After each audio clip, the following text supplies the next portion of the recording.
پہلے 10 مسلمانوں میں سے ہیں سیدنا عثمان. حضرت ابوبکر صدیق کے یہ بڑے بیسٹ فرینڈ تھے, ان کی دعوت سے اسلام قبول کیا.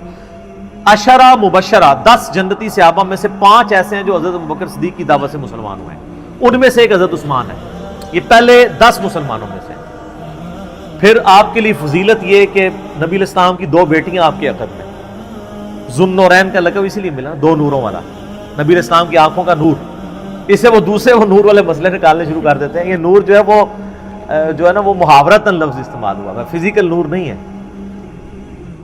ویسے تو ہم نبی علیہ السلام کو نور مانتے ہیں, نور ہدایت ہے, میرا اس پہ بھی کلپ ہے. اِنَّا أَرْسَلْنَاكَ شَاهِدًا وَمُبَشِّرًا وَنَذِيرًا وَدَاعِيًا إِلَى اللَّهِ بِإِذْنِهِ وَسِرَاجًا مُنِيرًا. تو مانتے ہیں چمکا دینے والا سورج.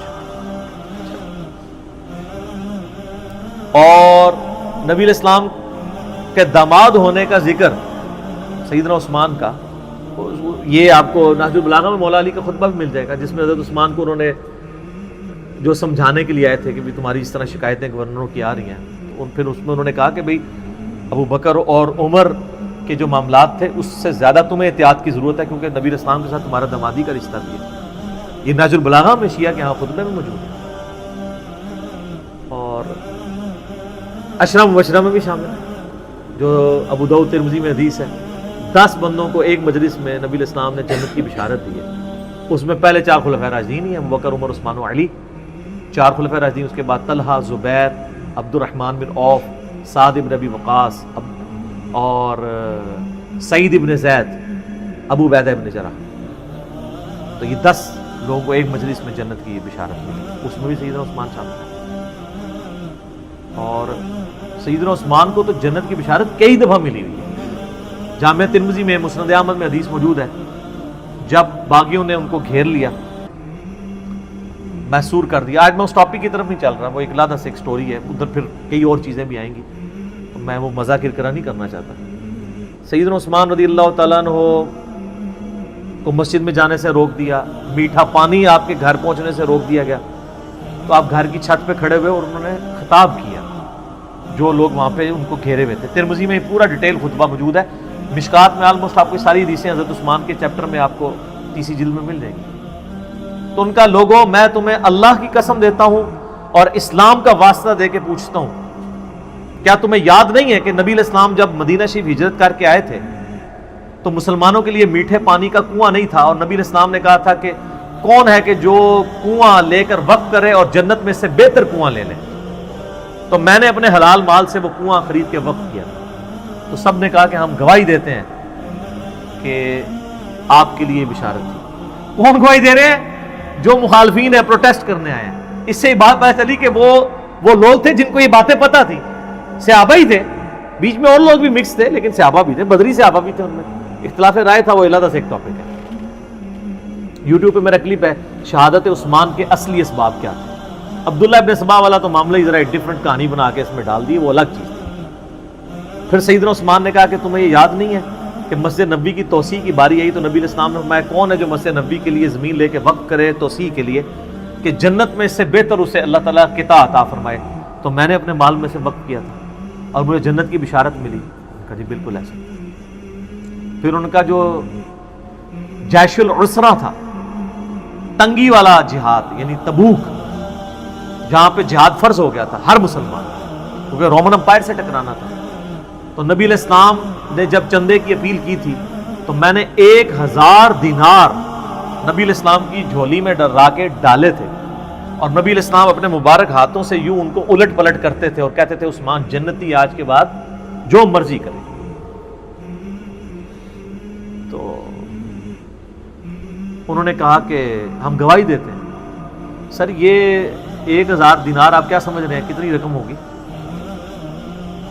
کیلکولیٹ کر کے دیکھیے گا. 20 دینار 7.5 تولے سونا ہوتا تھا.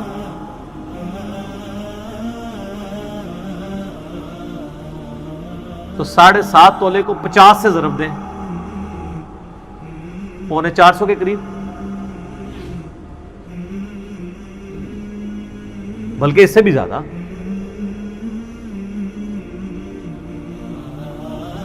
50 کو ضرب دیں 60 سے, 700 350 اور اوپر والا بھی کر لیں, تقریباً 400 کے.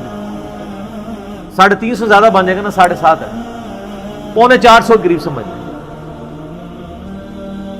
450 تولہ سونا، اور آج کل کیا ریٹ چل رہا ہے؟ 70,000 ہے، ہاں، تو یہ 2.5 کروڑ سے زیادہ رقم بنتی ہے آج کی، اگر 70 لگائیں گے تو جا کے گھر حساب کر لیجئے گا، 2.5-3 کروڑ رقم بنتی ہے جو حضرت عثمان نے غزوہ تبوک کے موقع پر لی، اور نبی علیہ السلام نے جنت کی بشارت، انہوں نے کہا ہاں جی بالکل آپ کو جنت کی بشارت ملی تھی اس بات کے اوپر۔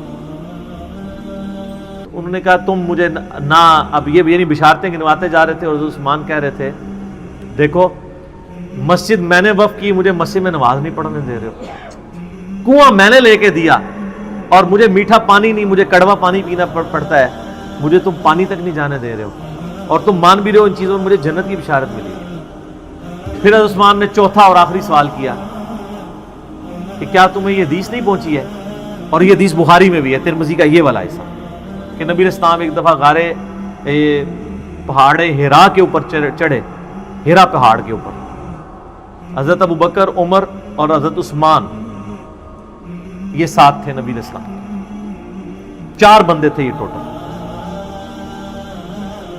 تو پہاڑ جو ہے وہ جھوم پڑا، ہلنا شروع ہو گیا، وہ تو بخاری مسلم میں حدیث ہے، ہیرا ایک پہاڑ ہے لیکن ہم سے محبت، وہ احد پہاڑ کے بارے میں ہے، احد ایک پہاڑ ہے، ہم سے محبت کرتا ہے، ہم بھی اس سے محبت کرتے ہیں۔ بعض روایتوں میں احد کا ذکر ہے، بعض میں ہیرا کا ذکر ہے، بال الٹیمیٹلی یہ ہے کہ نبی علیہ السلام نے فرمایا کہ اے پہاڑ تھم جا، اس وقت تجھ پہ ایک نبی، ایک صدیق اور 2 شہید ہیں۔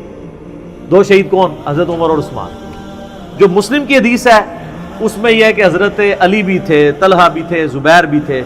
تو نبی علیہ السلام نے فرمایا کہ اس وقت تجھ پر انبیاء، شہداء اور صدیق کے علاوہ کوئی نہیں ہے۔ اس سے یہ بھی نبی علیہ السلام نے غیبی خبر دے دی کہ یہ باقی سارے شہید ہونے والے ہیں۔ حضرت طلحہ بھی شہید ہوئے ہیں جنگ جمل میں، حضرت زبیر بھی، اور مولا علی بھی، اور سیدنا عثمان بھی۔ تو انہوں نے کہا ہاں آپ کو شہید ہونے کی خبر دی تھی۔ تو انہوں نے کہا اللہ کی قسم، رب کعبہ کی قسم میں کامیاب ہو گیا، میں نے تم سے یہی منوانا تھا کہ نبی علیہ السلام نے مجھے شہید کہا ہوا ہے، میں شہید ہوں۔